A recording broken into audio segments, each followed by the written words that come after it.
talk about young shakes. Chicago 2 represent. Jesse James. And this is for my city. Hey, I do it for my city. Dog, I don't plan on going down. If he think I'm going down, then he gone first round. For my city. Dog, I ain't never been a jumping. Hello, this is Lacy Rice from Rice Fame Group, and this is Chat with HBCU Champions, episode 7. Today, we have Coach Eric Jackson Jr. of Rusk College, and his Lady Bearcats won the Gulf Coast Athletic Conference Women's Basketball Championship this winter. How you doing today, Coach? I'm doing pretty well. How you doing today, Lacy? I'm doing great. I'm glad to have you here. Congratulations on your win. Thank you, sir. I appreciate that, and thank you for having me. Yes, sir. First thing, a lot of people might not know either about you or about your program. Can you tell us a bit about yourself and your program? Okay. Well, just a little bit about myself. I grew up in Holly Springs. I was born in New Jersey, but I grew up in Holly Springs, Mississippi. So I'm more of a local kid, so to speak. I played and graduated from Rusk College. Played under Coach Rodney Stennis, who was here for a very long time. I graduated from Rusk College with a bachelor's in mathematics. And then after that, I started my coaching career at Concordia College in Selma, Alabama, which is closed now, but it was also a HBCU as well, similar to Rusk College. And there I was there for 3 years. In my second season, we won the USCAA national championship there.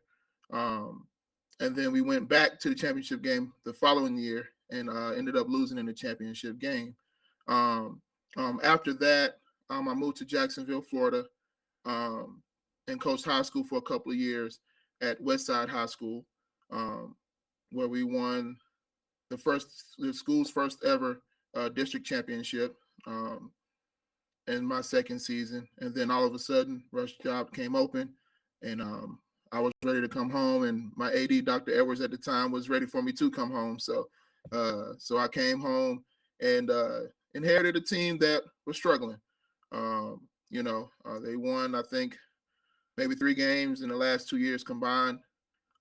But it was a situation where we were also transitioning from NCAA Division III to NAIA. And so in our first year, I got the job maybe like June-ish. And, we got a chance to get a few kids in and a lot of kids that I inherited already. But we managed to put together a winning season and finish 14-10. And then the following year, we was our first year into the GCAC. We won 20 games, but we didn't do well in the tournament. And then the following year is kind of when we started getting the ball rolling, receiving some votes nationally, even cracking the top 25. And then last year, we finished 13-2 with a regular season championship. And this year, we finished 26-4 regular season champs, tournament champs, and got a chance to go to the NCAA tournament for the first time. And we won our first tournament game, and so we had a really good season, and looking forward to what's coming next fall. Okay. So Rusk is an NAIA program, Mm-hmm. and many people might not be familiar with the NAIA. I mean, the NAIA definitely does not have the press that the NCAA has. Correct. Unfortunately. But it has had great programs throughout its history, and that's where most HBCUs got their start. Including many that are NCAA Division I programs. Right. Since you were actually you're one of the few coaches I know who coached in 3 different governing bodies. Can you tell us a bit about the differences between like the USCAA, the NCAA Division III, and the NAIA? Because I know, from my prior experience, I know the NAIA is more like the NCAA Division II. So can you tell us a bit about the differences between those governing bodies? Yeah, sure. The USCAA, it's kind of more based in the Northeast. Um, so down south and in the Midwest, you'll have some teams that are affiliated with the USCAA, but they don't really have conferences per se. Um, but up north in the Northeast, in the Pennsylvania areas and things of that nature, they have conferences, which allow them to get automatic bids. So, if you're in the South, you're basically functioning as an independent school, if you will. In the Division III, at the time when we were there, we were the only HBCU Division III institution in the country. And we were independent there as well. But it's a little harder to get into the national tournament as an independent because you have to have a certain amount of games and you have to schedule a certain amount of regional games that are Division III. And with us being an independent school at the time, it was hard for us to get home games. So we would play, when I was playing, man, a 25 game season, and maybe only have 5 home games the whole season.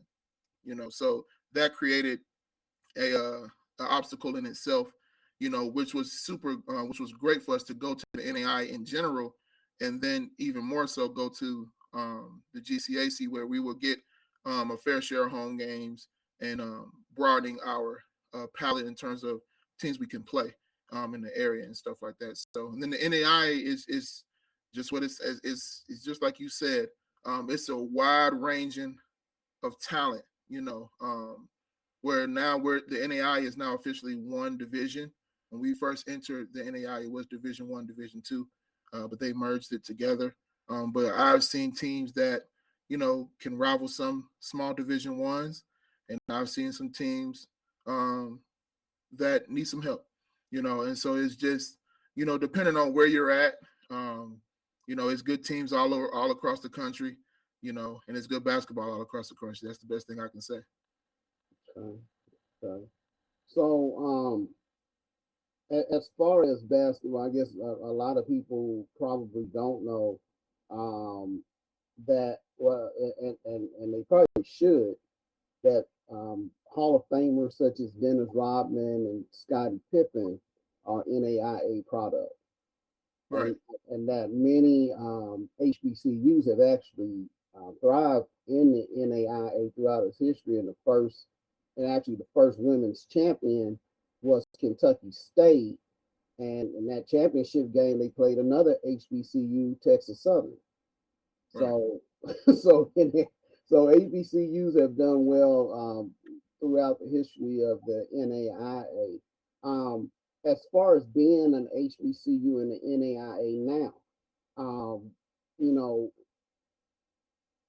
do you see any? Are there any issues like when you play white school, or predominantly or primarily white institutions, or are you pretty much treated fairly whenever you travel and things? Yeah, I think so at times. I think anybody who plays at home, I think, has a certain advantage to a certain degree. I also think that, because of I think it's just nationally, our conference isn't really respected. But so it's a situation like this. Like, you'll have a conference A who is, thought of being like one of the best conferences in the country, and then you have conference B who's thought of being one of the worst conferences in the country. But those teams both have similar records and they haven't played each other. Well, when it comes down to national bid selection, those teams that are in conference A are going to get the benefit of the doubt. And then obviously we'll say, no, we'll feel like our team deserves that shot, and the other conference will feel otherwise, but if that's the perception across the NAIA in terms of the selection committee, then whoever's in conference A has the advantage because they don't have to play us, And if they do decide to play us, then they don't have to travel. At least they don't feel like they have to. So, so it's on us right now.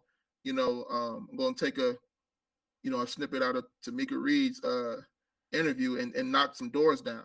We got to go play those teams and be willing to travel and make a name for ourselves and get some quote unquote street cred to put the HBCUs where they need to be.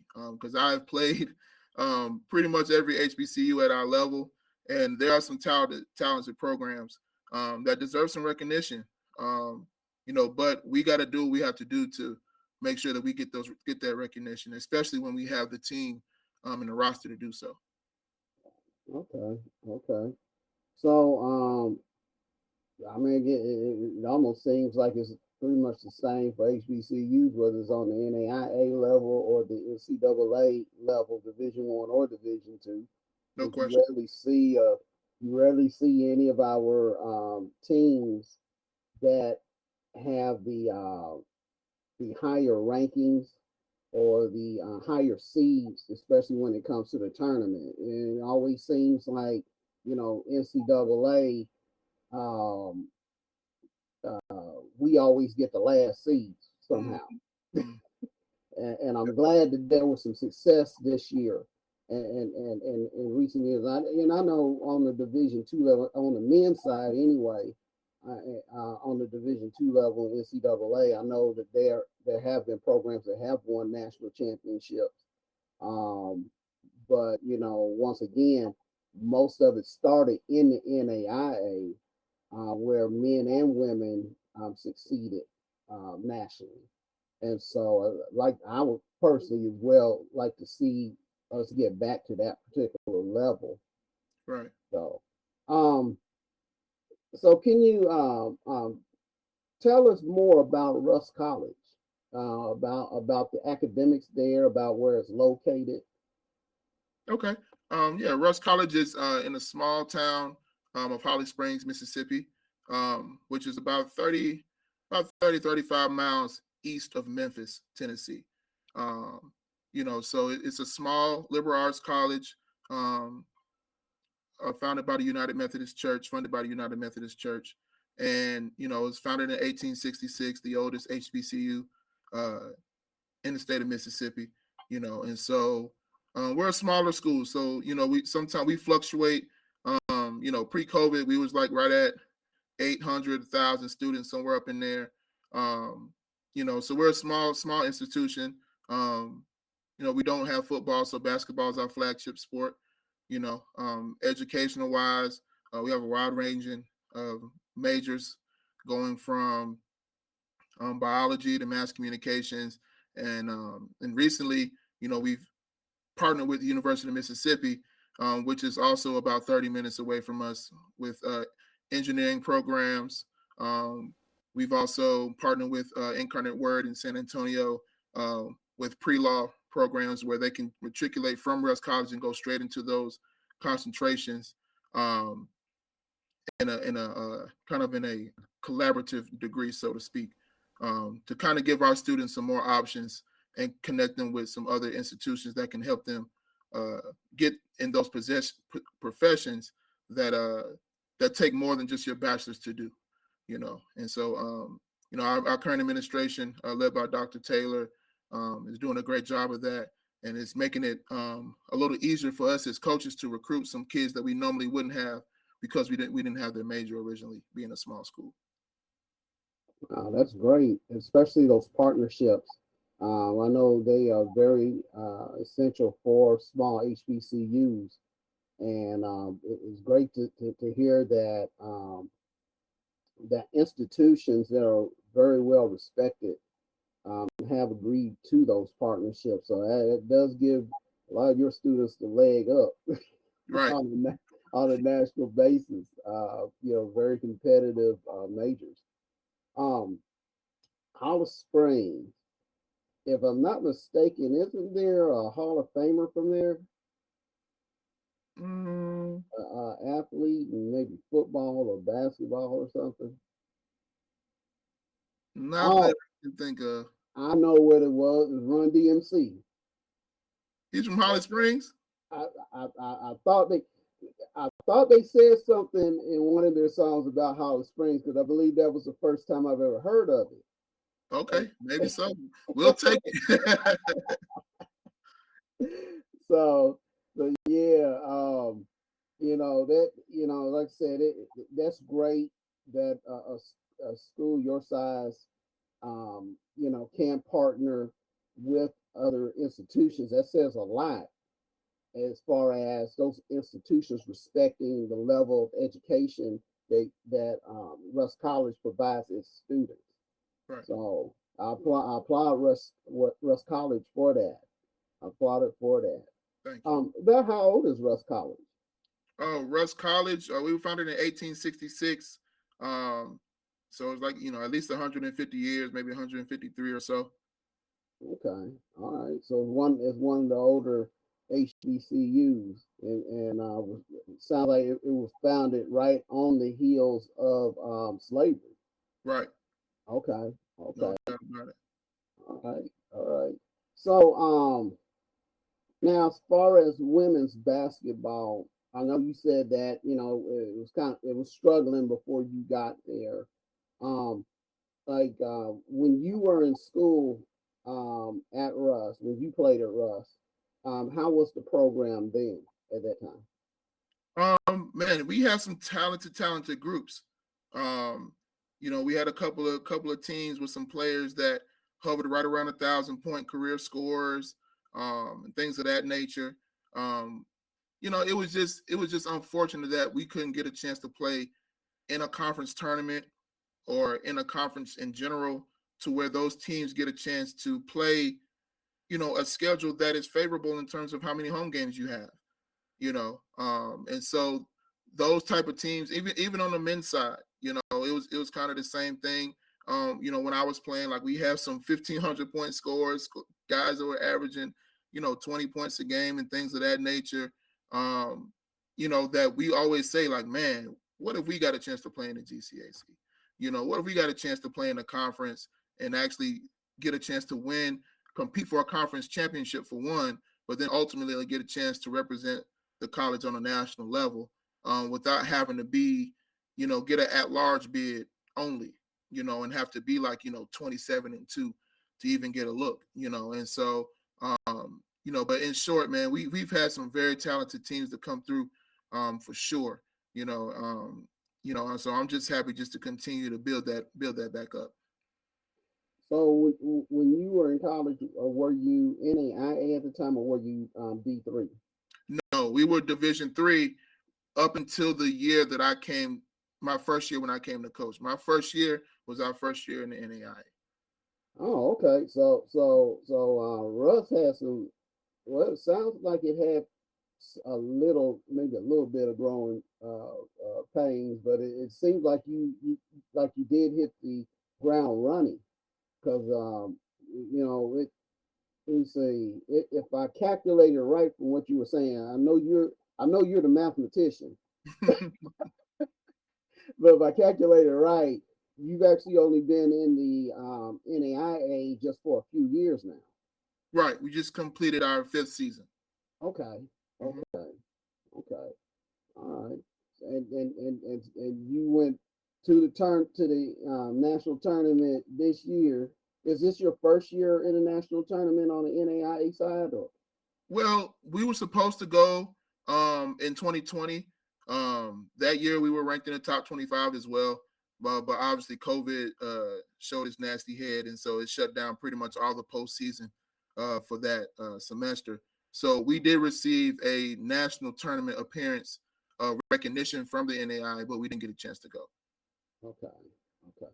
So primarily the last 3 years have been really good years for your program. Yes, sir. I would say so. Okay. All right. All right. Great job. Thank you. Great job. Now, as far as the GCAC, what was your season like, or what was your competition like in the conference?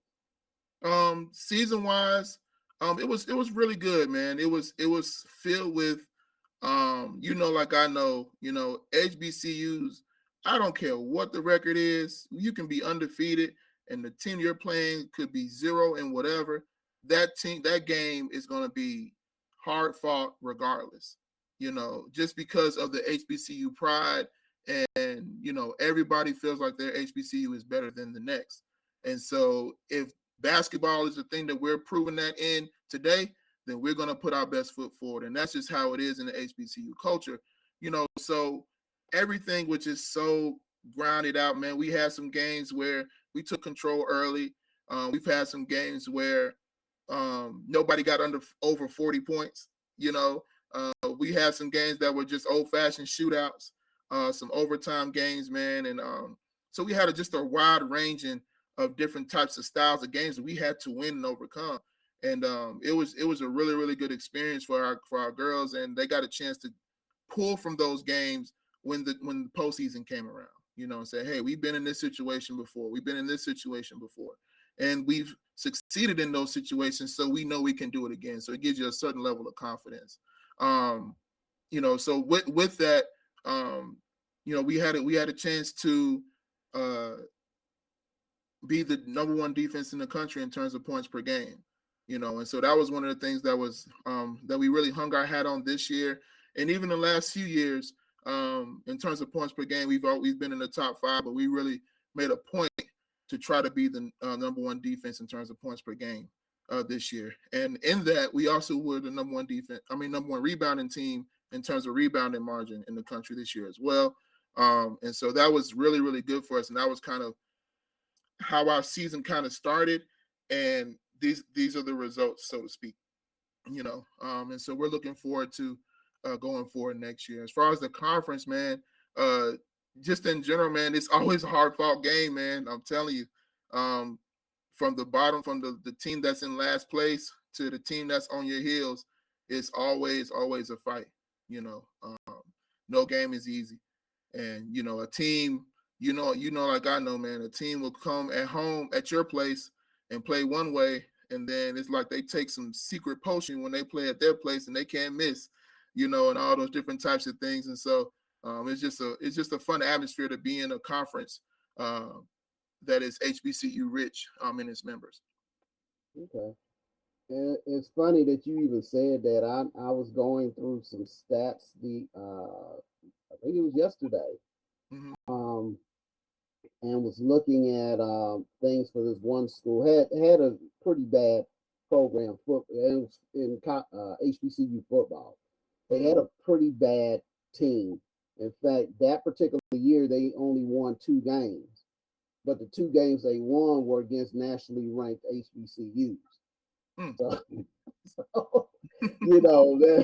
that kind of goes to what you said. And like I said, also being associated with HBCUs, I know too about the atmosphere and how that plays into it. Does Rust have a marching band or a pep band or anything like that play during your games? They come to a game every now and then, but it's more of just the crowd and the cheerleaders and our campus DJ and all of our little chants that we have that they learn during orientation at our for our games and stuff like that. But no, they come to the games, man. We have a band that's comparable to the size of the school, so to speak. So it's not hundreds and hundreds of kids, but we have a decent band. Okay. Well, I mean, the main thing for them is just to help get the crowd hype. That's right. No doubt about it. And they do a very good job with that, man. And they, like I said, our kids, man, they do a great job with themselves, just having that Rust College pride. Our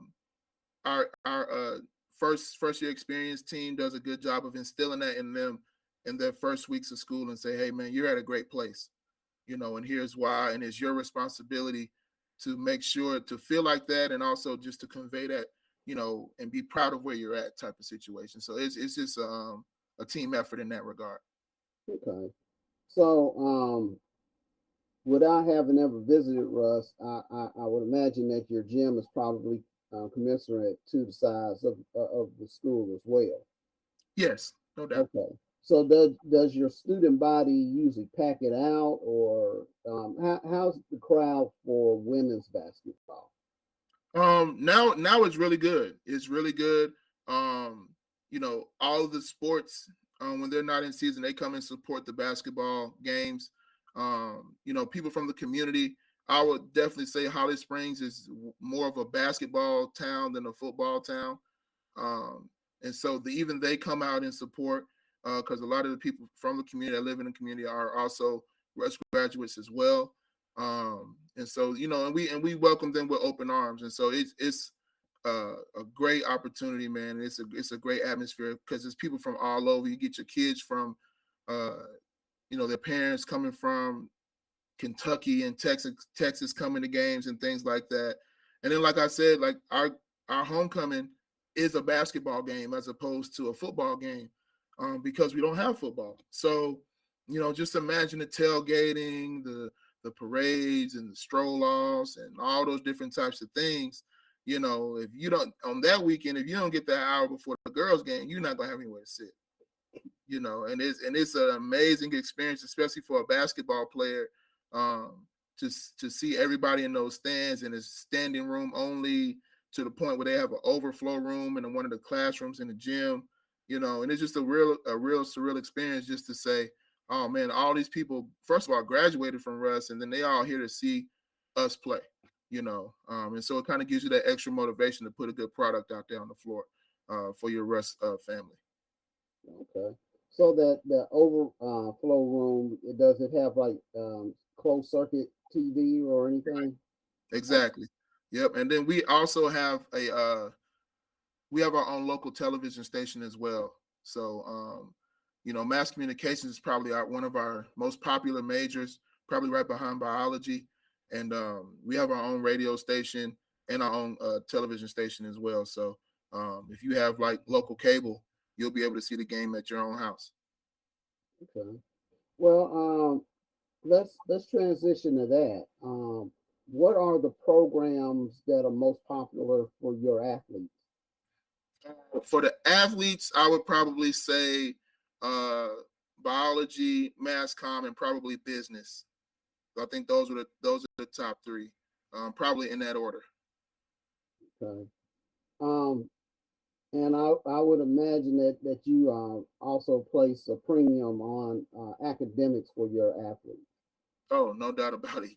No doubt about it. You have to, you have to, because no matter how talented a kid is, you know, they got to graduate. Because I tell my recruits all the time, if the only thing I teach you is how to run a ball screen motion, and you don't graduate, and not only graduate, could graduate with some life skills that can help you navigate in the real world, then no matter how much scholarship money I give you to play for me, I've used you anyway. Because once you're done, you don't have any skills to offer the real world to help you make money and survive after basketball is over with. And we talk about those things all the time, not only just on the academic side, but just also just the life skill side.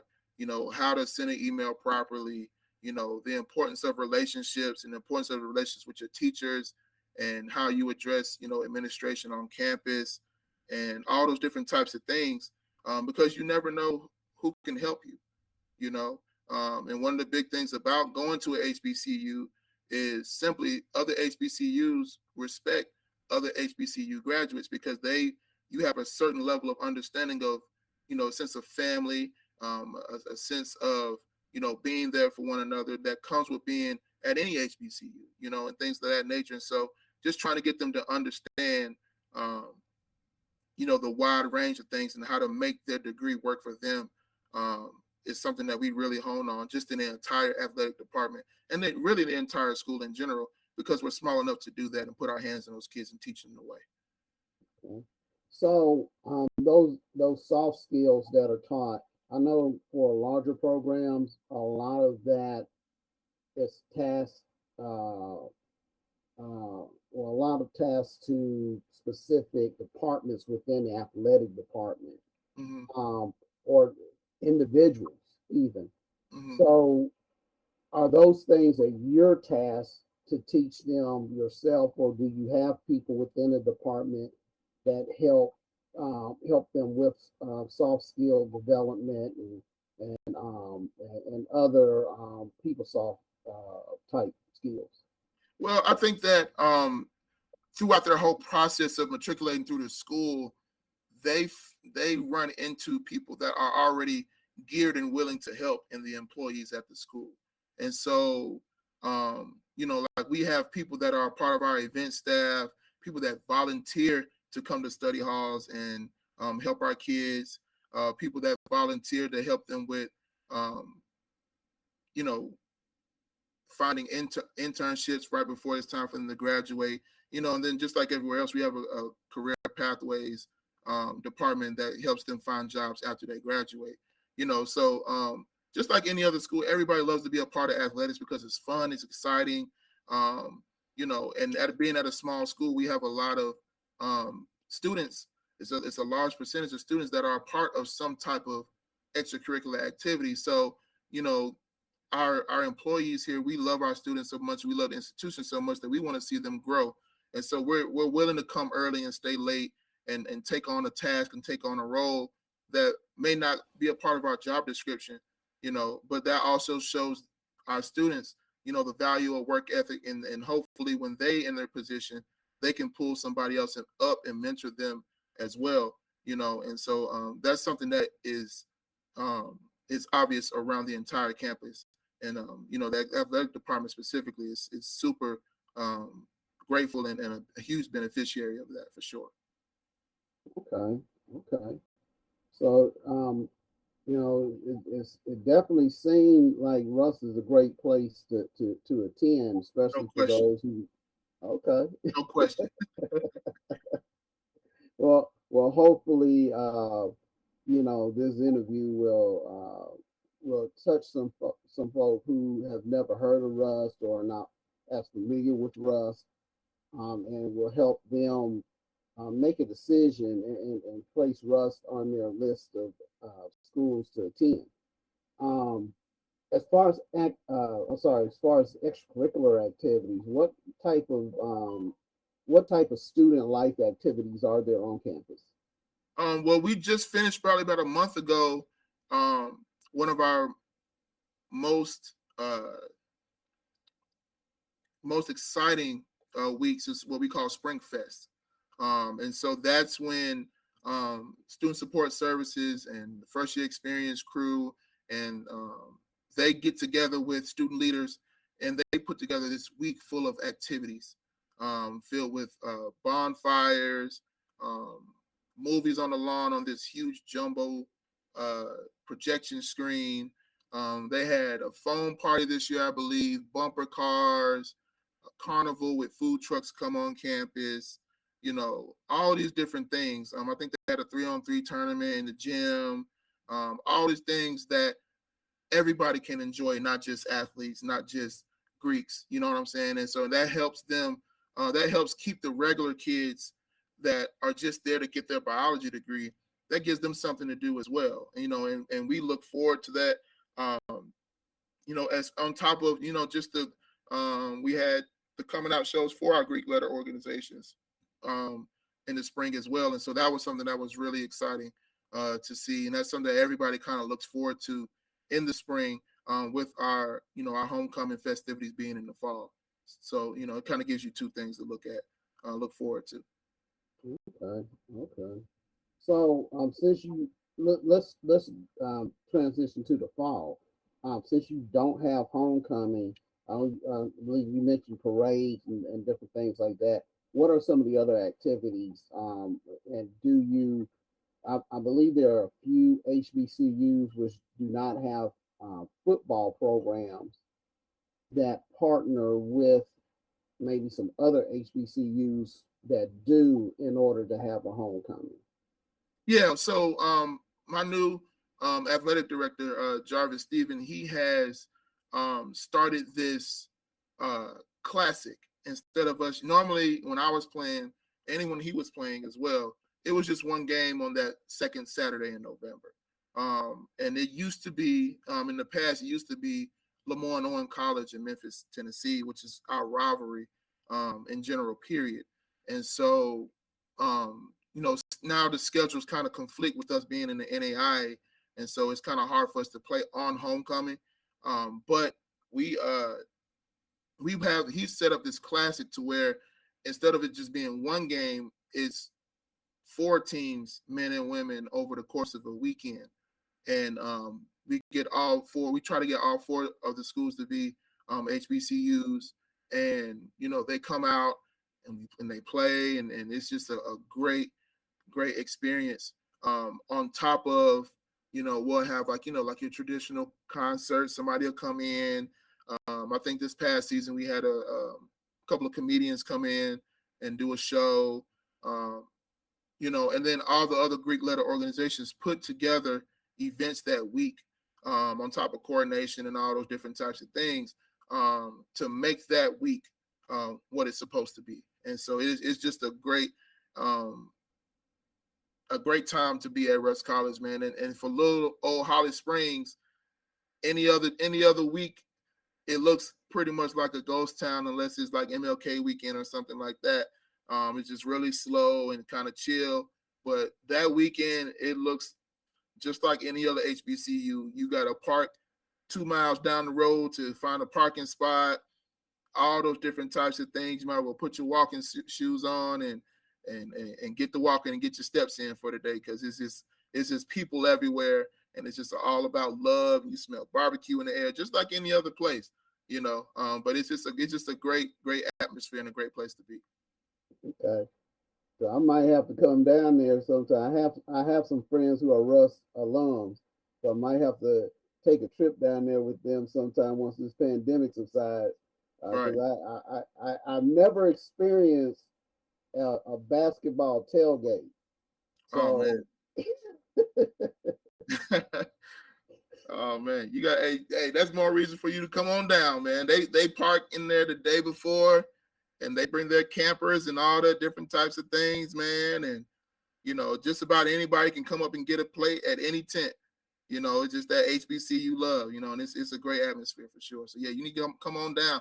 You already got some good taste if you got some Rust alums as friends, so you can come on down, man. You're more than welcome. Okay. Well, that's interesting that you mentioned Lemoyne-Owens, because I know they are an NCAA D2 SIAC program. Correct. And you had mentioned earlier that Russ had primarily been a D3 program. Right. So for them to have been rivals, across divisions, that to me, that's something special. Yep, no doubt. Just to give you a little history, the SIAC for a time was Division III. Going all the way back to when our Russ College women's basketball team in 1984 won the Division III national championship. And so when the SIAC transitioned to Division II, Russ just stayed Division III. And so that's, in a nutshell, basically what happened.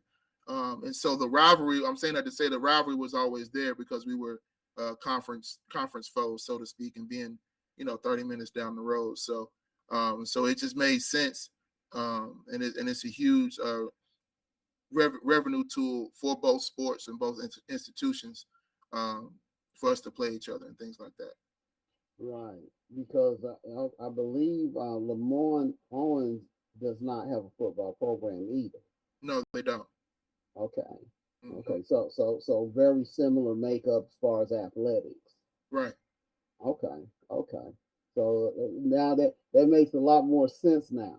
And you taught me something about the SIAC, because I have talked to some coaches there, and actually my alma mater is a member of the SIAC now. Okay. So I am familiar with it, but I wasn't familiar with that part of the history. So gotcha. Thank you for educating me. No doubt. Hey, somebody taught me. And so, in the NAIA, who would you say is your main rival now? to be honest, whoever the national champion is, because that's our goal. Just being completely honest, in that regard, that's our goal at Rust College, is win a national championship.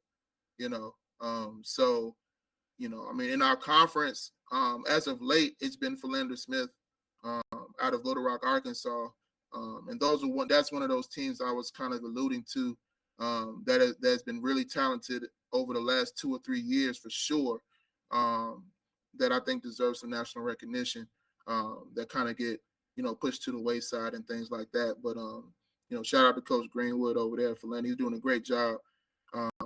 But yeah, so then when you have your traditionally good programs as well, in terms of HBCUs like Xavier, Dillard University down in New Orleans. When I first got in the league, in the GCAC, Coach Rome down at Dillard, man, he won back-to-back tournaments, and so he was the standard when we got here, and so things of that nature, man. Talladega has been good over the years, really good over in Alabama, and so those are the teams kind of just in our area. But then, if you look at the national level, Thomas More won the national championship this year out of Kentucky. The teams on the West Coast are always really good, but it's kind of tough to get a chance to see everybody play just because the NAIA is so widespread. Like, you have a league that's in Montana, and then the next closest league is like, in Kansas, which is still like 10, 12 hours away, and so it's hard for us to all get a chance to play all the time. And then it makes it even harder for the committees to get an opportunity to really compare apples to apples and use head-to-head competition as a measuring stick in terms of who should and who shouldn't get into that national tournament. But we are getting the opportunity to play in this classic in Phoenix, Arizona in December. And that gives us the opportunity to play those teams from the West Coast, from Kansas and Oklahoma and things like that, and hopefully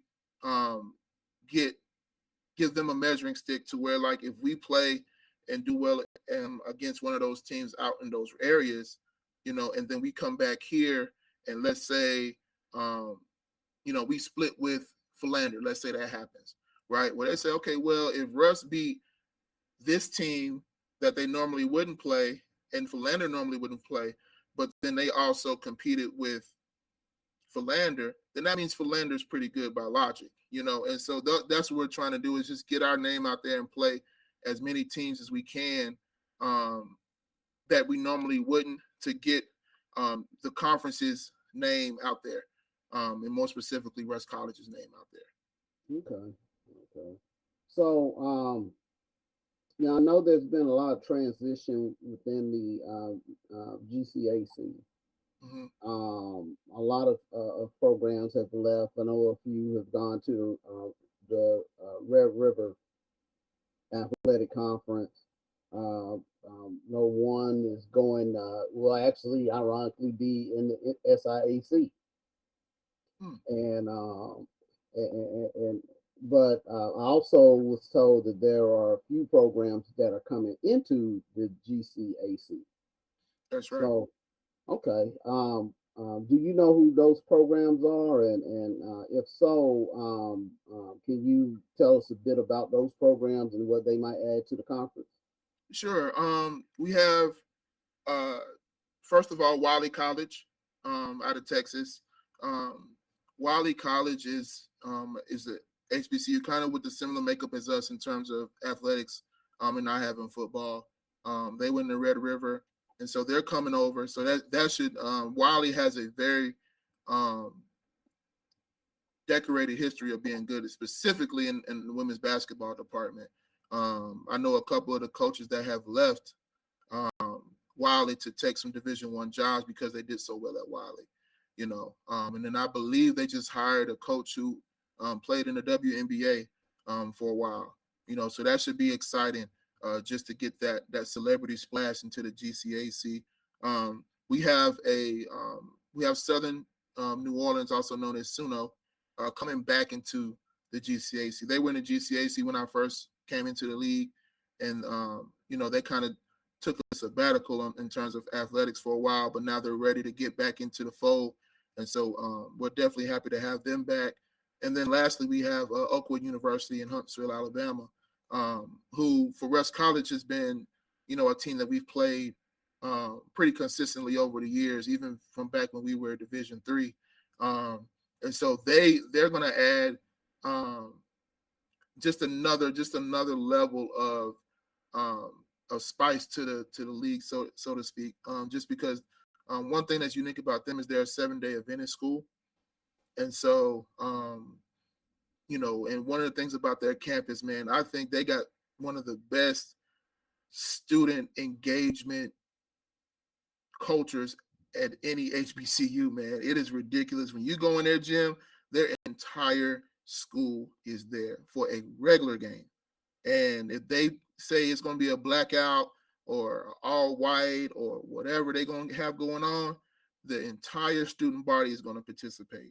This year, we actually played them during a blackout game, and they had their black jerseys. And I'm telling you, the entire student body, we didn't have anywhere to sit.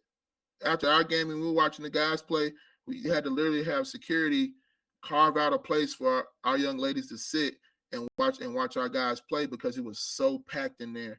And it's just like, man, like we're probably one of the few schools that kind of still play them consistently because we're close enough. But just imagine that kind of atmosphere and then bringing that value to the GCAC, man. It's just going to be ridiculous, man. So we're super excited. And I know our commissioner, Dr. Kiki Baker Barnes, is looking to add some more teams. If we get 2 more teams, we'll become a 2-bid league, which I know is definitely her goal. And she's with her being named the full-time commissioner now, I think she's gonna head us in the right direction for sure. Okay. So let's circle back since you brought them up. Oakwood, them being 7-day Adventists, do they play on Saturday? So from what I understand, when they play on Saturday, they can't play until the sun goes down. Yeah. So when we go play them at their place, the women's game will probably start somewhere around 6:30, 7 o'clock. And the men's game will be after that. So, you're going to be in for a late night when you go play them at their place on a Saturday. But it's a little unique. But we think it's doable.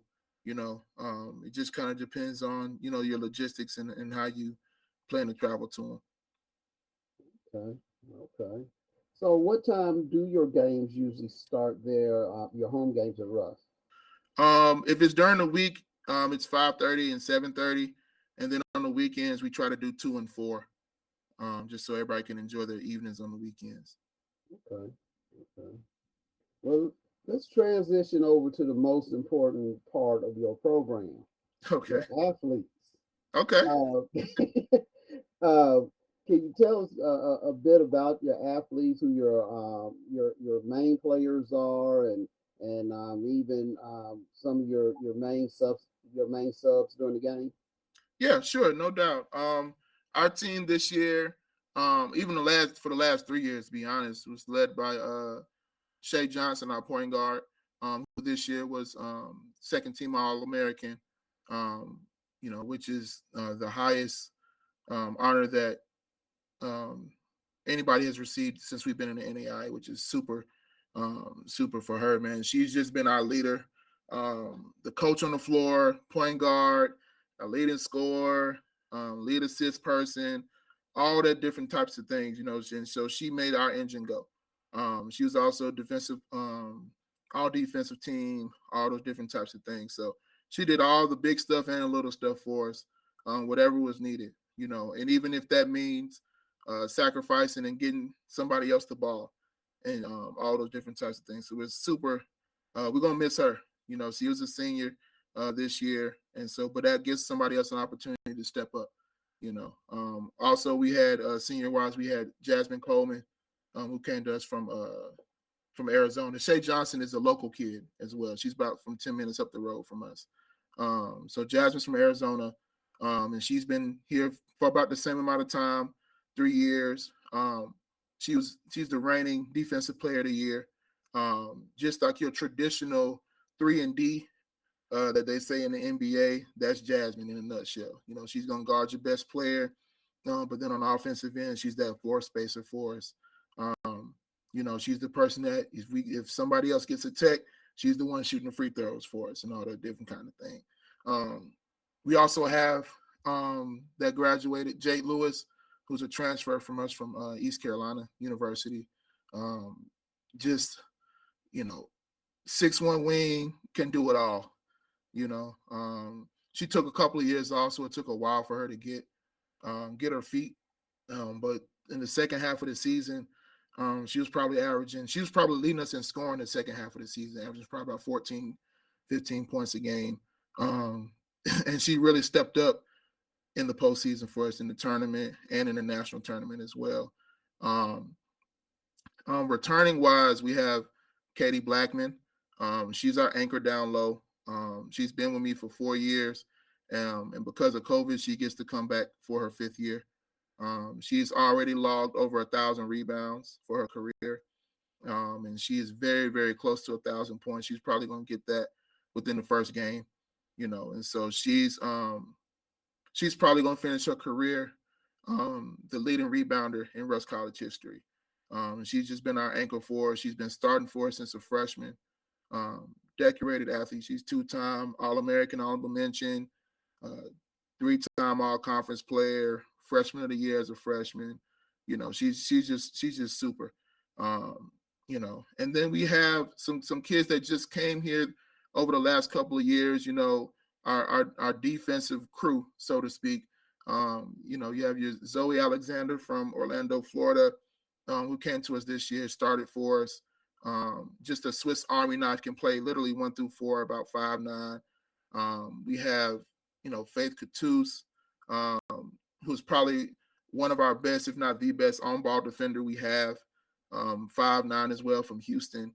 And also kind of like that 3-and-D type, but she gives us that spark off the bench. She's the first one you're going to hear on the bench when somebody does something right, and all those different types of things. And then we also have NAIA McGuire, who we're really, really excited about. She was second in the conference behind only Katie Blackman for probably about a half a point in terms of field goal percentage. She is a elite post scorer. And so we're looking forward to those two playing together this year. They kind of spelled one another this year. But because of the people that we got in our recruiting class, we're looking for them to play beside each other, kind of in a twin tower sort of way, if you will, to really look and see what that looks like for this year coming up. Okay. What can you talk about your recruiting class? Oh, yeah, sure. No doubt, man. Our recruiting class is probably the best that I've had since I've been at Rust. Super, super excited about this group. I'm telling you about, my senior point guard is leaving. And so, we've added a couple of point guards. We've added Mimi Hatch from Itawamba Community College, who started there for 2 years. She's a local kid from Mississippi. We've added a combo guard from Miami. Her name is Amari Young. So she plays the 1 and the 2, and played JUCO ball at Miami-Dade College. And then we just added a couple of days ago, Carrie Lacy, who is a transfer from another NAIA school, Friends University, out in Wichita, Kansas. And she led them in scoring, steals, and assists. And she was an all-conference player there for their conference. So that's kind of our point guard by committee, so to speak. And we're going to let them battle it out and see who comes out on top and who gets that job. Guard-wise, we have some really talented guards. We have a kid from Delaware State, Lyric Turner, who averaged double figures for them. She's going to be really, really special for us. We have a transfer from LSU. Her name is DeCurie Patterson. And then she also went to Chipola along with Lyric. And while at Chipola, she led the country in field goals made per game and 3-pointers made in the entire season. And so we're super excited to have her We also have Bree Rogers, that's coming to us from Sam Houston State, 5'11", can play literally 1 through 4, can handle the ball, can do it all. We also have Kaylee Scott from Sam Houston State, big time shooter, can knock down the open shot with ease, about 5'9". And then we also have Dominique Banks, who's coming to us from Ole Miss. She's about 6'5". She played on those early Coach Yo teams, and so she was in the portal. So we snatched her up. That's going to add us some length and all that good stuff. And so we just got a bunch of different kids in our recruiting class that's going to help us go to the next level and be able to score the ball and get our offense to match our defense and things of that nature. And that's what we want right now, because now lately with Katie being inside and all those different types of things, it just makes it hard because they want to play zone and pack it in because she's so dominant inside. So we got to make shots to kind of stretch them out.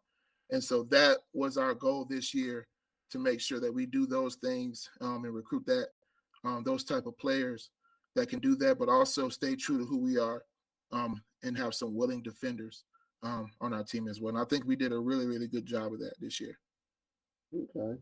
So it seems like you wrangled in quite a few D1 transfers. Yeah, that's kind of my recruiting strategy. I don't recruit a lot of freshmen just because I want to win right away, for one. And for two, the freshmen that I like, just to be quite honest, they don't like me. They end up going D1 and to high-level JUCOs and things of that nature. So, in the spirit of putting together a championship-level team, I don't necessarily want to settle just to say I got a freshman, So we're excited about our class, man. I think it's going to be special, but it's going to take them to kind of put it together, because you got a group of young ladies that have started and won 2 championships that's coming for their senior year, and then you're merging them with a talented recruiting class. And so you got a team that's been winning here, that knows what it takes, and then you got some kids that are coming in that are really, really talented. So that part has to mesh on top of trying to find out who is going to be that leader in the locker room, because that person is gone as well, and so a lot of questions have to be answered, and they have to be answered really fast for us to get to where we want to get to.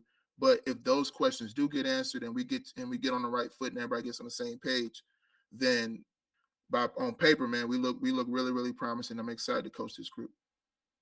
Okay. So those D1 players that you got, were they entrance into the portal, or did they contact you, or how did that happen? Yeah, I hit the portal pretty hard.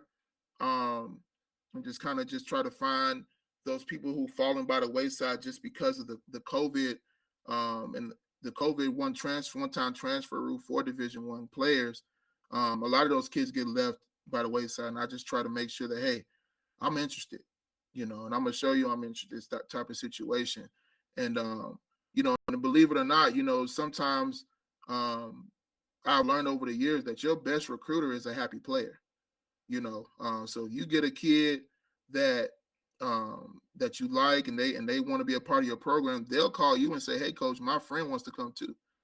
And that happens more times than me being charming and talking to him on the phone and saying, hey, come to Russ College. So we try to so we kind of leave that door open, and also we just try to treat our kids right when we get them here. So it gives me the opportunity to tell them what I'm telling them. But just to be honest, I sound like every other coach in America, but then when they get a chance to talk to the players by themselves, and they get to ask the real questions and all those things like that, and then when they get to compare the answers and they understand that what I'm telling them is the same thing that one of my kids is telling them, then they kind of realize, okay, he is being genuine. This is a good culture and good place to be, and things of that nature. And that's what's happening now. So much so to the point where, we get some emails every day, and I have to turn kids away because I'm done recruiting. I haven't been done recruiting this early since I've been here, but I think that's just a product of our success, and the culture that we've built here, to where now, we don't necessarily have to beg people to come. People want to come, and so now it's on us to make sure that we take care of the kids that we get here and make sure that we're picking the right kids that's going to fit our culture and that can be successful here at Rush College. Okay. So does Russ have a fairly high or fairly average graduation and retention rate as far as institution? I would say it's slightly above average. It's definitely room for improvement as any school if it's not 100%, right? So, but with our new administration, like I said, we're making great strides with Spring Fest and with, we have pretty much a brand new coaching staff. I'm the longest tenured coach here right now, and that's including our athletic director, just to give you an idea of how new our administration is. They're implementing their ideas, and so this is really the first year where everybody's in place, and so now we can actually work together as a team and put those new ideas into action, and all those different types of things. So we're super excited about that. Okay. Well, Coach, as we get ready to start wrapping up here, one also, and I would be remiss if I didn't ask you this. Could you please talk about your coaching staff? Oh yeah, no doubt. We have two coaches with me. First of all is Dr. Richard Jowers, who just recently took a job at Lane College, as an assistant there. So we're super excited for him and happy for him and his family. But he was like more of my X and O guy. He was the guy that asked the questions nobody else would ask, thought-provoking questions, I would say, just to give you a different scope on some things that's happening instead of giving you that traditional answer. We definitely appreciated him for that.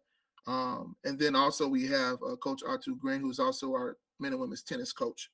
And so he comes on with a wealth of experience at the HBCU level on both the men's and women's side. And so he's kind of our rotational guy. He's the guy that, when I take somebody out because they didn't do what they're supposed to do, he's the one that's going to refocus them and make sure they're not over there in their own feelings, so to speak. And so he's that guy.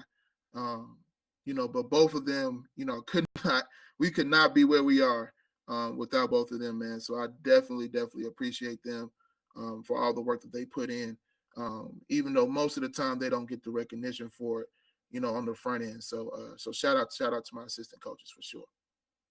Well, it's kind of funny that you mentioned having a coach that could get attitudes readjusted when they come out of the game, because I was just reading about Charles Barkley's comments concerning Joel Embiid in the Sixers and how they played the other night. Joel being upset about not being the MVP, and kind of, it was kind of obvious on the court, and it's just, you can't let certain things bother you because that will affect the entire team. Right. And unfortunately for the Sixers, it seemed like it did affect the entire team because they were playing in a manner that I hadn't seen them play this year. No doubt, man. And it's so funny that you say that. Shay Johnson didn't win Player of the Year this year. She lost to Rakia Lane from Philander, who's a phenomenal player. And so she kind of felt that same way because we had the conference awards before the tournament started, and so it was just a situation where we had to get her head right because we played the next day, and so we had to recalibrate her, and it was a task, because that was one of her goals individually that she wanted to accomplish, but as it all ended out to where we won the conference championship. And, she ended up being the tournament MVP, so that's something that I would say to, somebody like Joel Embiid. Like, people like Charles Barkley would trade in their MVPs for an opportunity to win NBA's final championship any day of the week. They'll probably trade you 2 for 1, you know. And so the fact that he's still in it, he gets the opportunity to do something that, you know, the Joker hasn't done yet. You know, so he's out, he going home, and you're still playing. So you got to kind of refocus on that thing and all that kind of stuff. But what do I know? I don't coach an NBA players. Well, I mean, as coaches on any level, because you know I've coached on several levels, and I always I've had those type of athletes that a situation like this might occur with them, and they use it as motivation. Oh, Right. okay, I didn't get MVP. No, I'm gonna prove to you why I should have been in. In fact, I think it was if I'm not mistaken, and I might be wrong, I remember Jordan's best year ever. He did not win MVP. Magic Johnson did. Mm-hmm. And I remember that year vividly because Jordan led the NBA in scoring. I can't remember if he led it in triple doubles that year or not. I know he was up there because Jordan averaged eight assists and 8 rebounds that year. Mm-hmm. And of course he did his thing on defense too. Right. You know, by all accounts, he should have won MVP. Mm-hmm. And it's like, you know, the Magic got it. And you know, when I looked at it and I remember asking the question, well, why did Magic? I think Magic led the league in free throw percentage or something like that. And I can't even remember if Magic led the league in assists that year or not, or if it was John Stockton or somebody else. Mm-hmm. But I know Jordan used that as motivation. Right. No doubt about it. No doubt about it. So, you know, like I said, I appreciate that you do have a coach like that on your staff that can help people refocus and help them get in the right frame of mind. Because nowadays, and I wasn't even planning on talking about this, I know that mental health Mm-hmm. is a big issue among athletes. You know, it just upsets me every time, and I've heard more about student athletes over the last few years committing suicide than general body students, and that's been very disturbing to me. You know, why are so many athletes either committing suicide or attempting to commit suicide? And I got more involved with it because I saw an athlete, and he was actually on Instagram Live. No, I'm sorry, Facebook Live. And he tried to commit suicide on Facebook Live. Mm-hmm. And thank God his hand jerked, because if it didn't, I wouldn't have had a chance to meet him. Mm-hmm.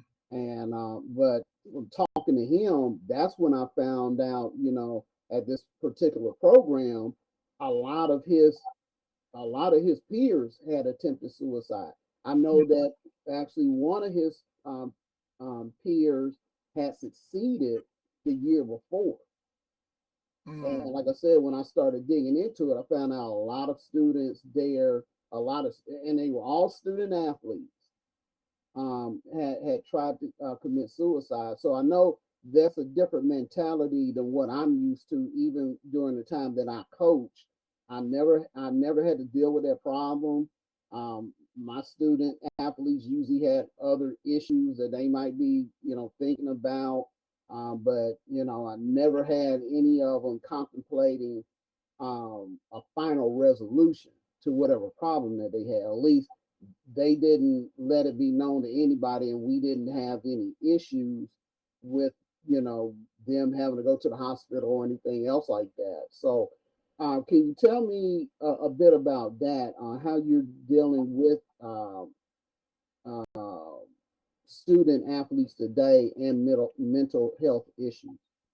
Yeah, well, we have some counselors on campus, for one, that they can go to.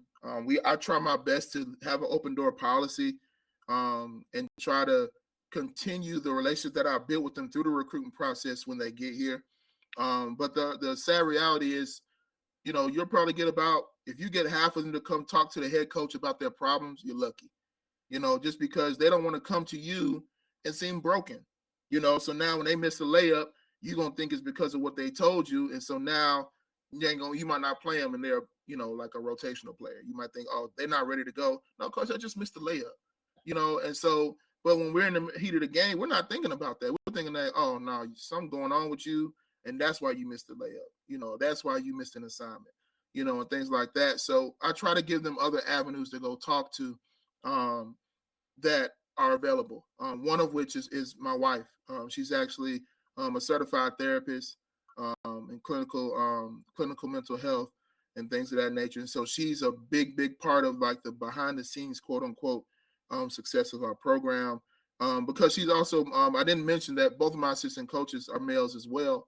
So she also gets that woman touch to our program to where, our young ladies can get a chance to talk to somebody, woman to woman, and also not talk to the coach about what's going on. So when they're coming out on the floor, to me, since I don't know anything, I don't know anything, and so they're able to fix those things behind the scenes and things like that.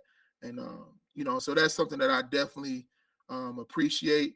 And I have a newfound respect for mental health in general, just because of being around my wife and seeing what she does on a daily basis with her clients and things of that nature. And so it's just it's something that's that's under talked about, and probably something that needs to be talked about more, just because of the pressure of being a student athlete in general, whether it's you're on scholarship and your family doesn't have any money for you to go to school otherwise, whether it's people around campus talking about you because you're not playing you're not getting in the games, different things like that, man. And it's just a lot, and even sometimes when I talk to some of my transfers and I talk to them about some of their experiences, some of those situations come from their coaches, sad to say, just the verbal and mental abuse that they get, emotional abuse that they get, makes them, I hear the term all the time, fall out of love with the game so much, and basketball has given me so much. And in my head, I can't even fathom that, because I've been blessed with having good coaches, great coaches throughout my entire career, and so it's like, it just kind of startles me that somebody can feel that way about basketball. Like, what? Basketball? And so I just try to rebuild that with them, but also try to make sure they understand, hey, we got some stuff that we got to do too, so we're going to put a plan out there for you to work it. I'm going to be there to help you work it, but at the end of the day, you got to put that plan into action. You got to want that for yourself, and so that's kind of our take on mental health. And obviously we all could do better, but we're going to continue to make strides in that regard. Well, that's a blessing having your wife there as part of your unofficial team. No doubt. Because similar situations with me throughout my coaching career. I never coached. Well, I coached once on the high school level with a woman, or with a couple women, but they were actually on cross country. They weren't on track and field side with us. Okay. And then didn't coach again with women until I got to the college level. And my first year as a volunteer assistant at D1 program, we had women coaches in that particular program. And then when I went to a D3 program, I had my graduate assistant under me was a woman. And so, and frankly, I'll tell you, I don't know how to deal with women issues. Certain things. I know, we go to the coaches conference and they will talk about it. Well, you need to be more understanding, and you need to do this and you need to do that. Okay. Yeah, but certain things I just can't deal with. So you do need those women who can relate to those young ladies you know, especially when they're going through certain problems, because I just don't understand I might not understand what the problem is, Right. or I might over sympathize the problem and give them a break when Mhm. they actually need to be motivated more. Right. Right. And so you know that's a blessing that you have someone there who can relate to your young ladies and help steer them, you know, in the right way. You know, I'm pretty sure. Now, does she get a trophy with you guys whenever y'all get a trophy, or? No doubt. No doubt about it. She's in the pictures, all that kind of stuff. And when she can, she comes to the games as well. And they love when she comes. They always ask about it. So she's definitely a part of the team through and through. Okay, okay. Well, Coach, now we are going to actually wrap up this time for sure. Okay. But this is your time to talk about anybody else who you like to talk about, you know, give shout outs to whatnot. It's your time. Okay. You know, just shout out to Bearcat Nation in general, um, for supporting us this year. Um, thank you for driving to the championship game. I forgot to tell you about that. They actually took a fan bus to the championship game in which was in Little Rock, which was 3 hours away. So shout out to them. Shout out to my administration. Um, and shout out to all the athletes out there, all my student athletes. Hope you guys are working hard, making that money and all that good stuff, but also finding some time in the gym. Um, you know, and then also just thank you, you know, Mr. Rice for creating this platform for us on this HBCU circuit, man, and giving us that exposure that we need, man. It's something that is much appreciated on our end, but I think we don't talk about the things that you guys do on the back end just to give us this platform to promote our programs that we probably wouldn't have otherwise being at a small school like Russ College. So just thank you for that as well, man. We appreciate you. Most definitely. And there is one part that I'm sorry I forgot about it. I can't wrap it up without talking about this, Okay. and that is the NAIA National Championship experience. When I was assistant commissioner with one of the conferences, at that particular time, it was like what you said. It was a D1 and D2 for NAIA, and all of the tournament games were played in a specific place. Ironically, during my 2 years with that conference, they were played in Frankfort, Kentucky, the home of Kentucky State University, even though Kentucky State is an NCAA program, but it was played in Frankfort at the Frankfort Convention Center, which is no longer there.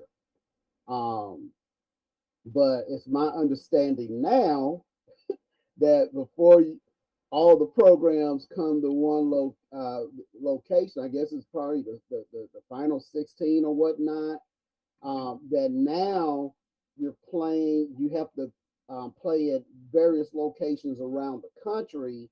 And that's where that seeding comes in very importantly, because I know there were teams from Kentucky having to travel out to California to play opening round games. Mm-hmm. And then meanwhile, other teams from their conference, which is, they primarily are in the same vicinity, they're playing more locally, like in just for sake of a better name for a state, Tennessee. And so, how was that experience for you? Well, we got a chance to go to Lakeland, Florida, which was, you know, a ways away. We ended up being in the pod with Xavier University and Cumberland's Kentucky, and then Southeastern, who was the host team down in Lakeland, and was also the #1 team in the country. And so we didn't have to play them in the first round, but the second round we had to play them. You know, and it was a really hard-fought game. We ended up losing to them by 4 in their own gym with minimal visual support. I'm sure the Bearcat Nation was watching online, but they were playing essentially a home game, you know. And we bypassed a couple of other sites that were, you know, less than half the distance, so to speak, you know. And then it always, you know, brings up the question, why we gotta go all the way over there, but it is what it is. We're not in those rooms to figure out the answer why. But I would, but it was a good experience. It's a good experience for us to see exactly what it's like. And then you're absolutely right. Now the final site is in Sioux City, Iowa.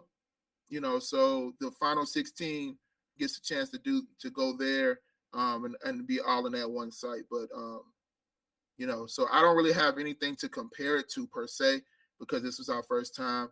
So hopefully this year we'll get a chance to go to that final site and do some damage. Okay. Yeah, I think it's been in Sioux City for close to 10 years now. And so, well, the national championship part anyway has been there. So like I said, I was just kind of shocked. I talked to one of my contacts in NAIA, who's an athletic director. I think he told me that they had started doing this maybe about either last year or 2 years ago or something like that. So, it's fairly new, and hopefully they can get all the kinks worked out so that maybe teams don't have to travel as far, because I know that the reimbursement isn't as great. You don't have all the television revenue that the NCAA has to give to their team. So, but I, thank goodness that for NAIA programs too, you don't have as many expenses. Right. So well, Coach, I definitely thank you very much for taking out the time to talk to us, to talk about your program and to talk about the institution. Like I said, I even though I have friends who graduated from Russ, I really didn't know as much about Russ. I knew it was in Mississippi, and that was pretty much about it. So I gained a lot more knowledge today about Russ and about the academic programs there. And I do know that, I usually do see it highly ranked as far as academics and everything too. So, but thank you very much for talking to us about your school and your program. And we definitely hope that this is not the last time that we talk to you. No doubt, man. Hey, you got my number now, so you can call me anytime, man. I'd love to come on and talk to you a little bit.